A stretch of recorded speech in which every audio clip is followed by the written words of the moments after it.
চাঁদাবাজি শুরু হয়ে গেছে। আমাকে অনেকে ফোন করে জানান, অনেক ব্যবসায়ীরা জানান, গতকাল একটি বাস কোম্পানির পক্ষ থেকে আমাদের অফিসে এসেছিল, এসে বলছে যে আমাদেরকে বাস চালাতে দেওয়া হচ্ছে না, আমাদের কাউন্টারগুলো পুড়িয়ে দেওয়া হচ্ছে।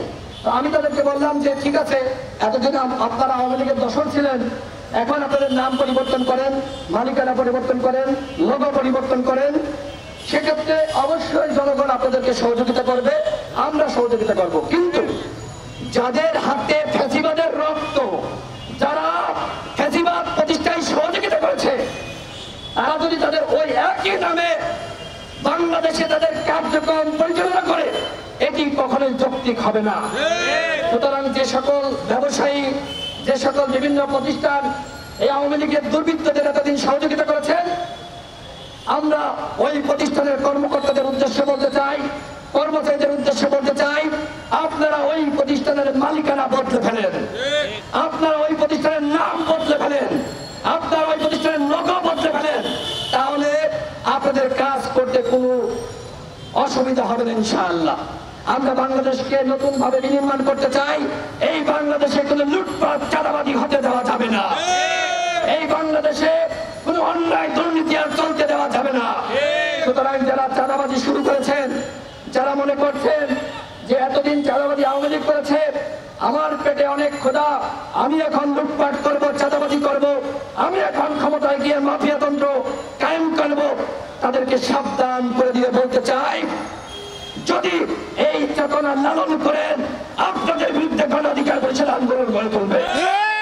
গণ অধিকার পরিষদ অন্যায়ের বিরুদ্ধে সবসময় ছিল।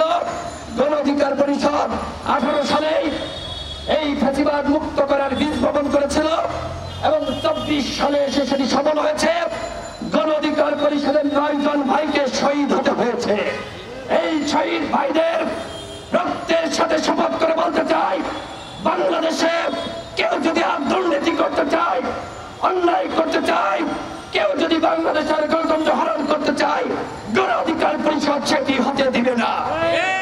এই রক্তের সাথে আমরা বেইমানি করতে পারবো না।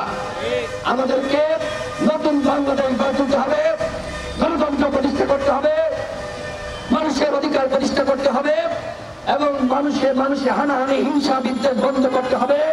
সেই বাংলাদেশ গঠনে গণ অধিকার পরিষদ এদেশের মানুষের সহযোগিতা চাই, সাংবাদিক ভাইদের সহযোগিতা চাই, এদেশের রিক্সা চালক থেকে শুরু করে হকার, শ্রমিক, এদেশের ব্যবসায়ী, আমরা সকলের সহযোগিতা চাই।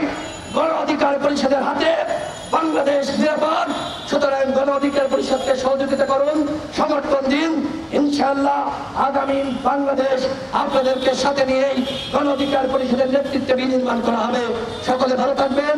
আজকে আওয়ামী লীগ যে ষড়যন্ত্র করেছিল, আমরা দেখেছি আওয়ামী লীগের একজনকে কোথাও খুঁজে পাওয়া যায় নাই। 15 আগস্ট তাও যে একজন নেমেছিল, 21 আগস্ট তাদের পদত্যাগ হয়েছে। এ কারণে আওয়ামী লীগের নিরীহ সেই ভাই বোনদেরকে আমি ধন্যবাদ দিচ্ছি যে তারা শেখ হাসিনার ফাঁদে পা দেয় নাই। এইভাবে আপনারা থাকুন, আপনাদেরকে কেউ আপনাদের উপর হামলা করবে না, কেউ আপনাদেরকে ক্ষতি করবে না। আপনারা রাজপথে নামবেন না, উস্কানি দেওয়ার চেষ্টা করবেন না, বাংলাদেশকে অস্থিতিশীল করার চক্রান্ত করবেন না। যদি করেন, যারা করবে তাদেরকে বাংলাদেশের জনগণ গণধোলাই দিবে, তাদেরকে রাজপথে যারা আসবে ওই রাজপথ থেকে কাউকে ফিরে যেতে দেওয়া হবে না।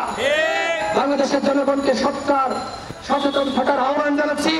সীমান্ত দিয়ে শুনছি আওয়ামী লীগের অনেক এমপিরা, অনেক নেতাকর্মীরা যারা এতদিন দুর্নীতি করেছে তারা পালিয়ে যাচ্ছে। আমরা বলতে চাই, সীমান্তে সীমান্তে এদেশের ছাত্র জনতাকে পাহারা বসাতে হবে। সীমান্ত দিয়ে দুর্নীতিবাজকে পালিয়ে যেতে দেওয়া হবে না। গতকাল দীপু মনিকে গ্রেপ্তার করা হয়েছে, ঠিক একইভাবে আওয়ামী দুর্বৃত্ত লুটেরাদেরকে প্রত্যেককে এইভাবে গ্রেপ্তার করতে হবে, শাস্তির মুখোমুখি করতে হবে। আল্লাহ হাফেজ।